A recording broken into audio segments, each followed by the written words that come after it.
અંકલેશ્વરના અવાદેર ગામે દીપડાનો હિંસક હુમલો, એક વાછરડીનું મારણ, પશુપાલકોમાં ભારે ફફડાટ। અંકલેશ્વર તાલુકાના અવાદેર ગામ ખાતે ગત રાત્રિએ દીપડાએ આતંક મચાવતા સમગ્ર પંથકમાં હાહાકાર મચી જવા પામ્યો છે। ગામના રહીશ કાંતિભાઈ પટેલના ડેરી ફાર્મ અને પશુઓના તબેલાને નિશાન બનાવી એક હિંસક દીપડો ગમે તે રીતે અંદર ઘૂસી આવ્યો હતો। તબેલામાં બાંધેલી 3 વાછરડીઓ પર દીપડાએ એકાએક હુમલો કરી દીધો હતો, જેમાં એક વાછરડીનું ગંભીર ઈજાઓને કારણે ઘટના સ્થળે જ કમકમાટી ભર્યું મોત નીપજ્યું હતું।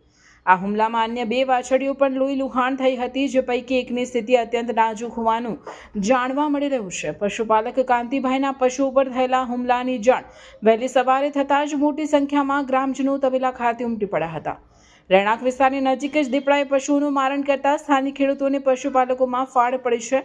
આ ઘટનાને પગલે ગ્રામજનોમાં વન વિભાગ પ્રત્યે રોષ જોવા મળી રહ્યો છે અને વન વિભાગ દ્વારા તાત્કાલિક અસરથી આ વિસ્તારમાં પાંજરું ગોઠવી શિકારી દીપડાને પકડવામાં આવે તેવી ઉગ્ર માંગ ઉઠી છે, જેથી ભવિષ્યમાં કોઈ મોટી જાનહાનિ નિવારી શકાય।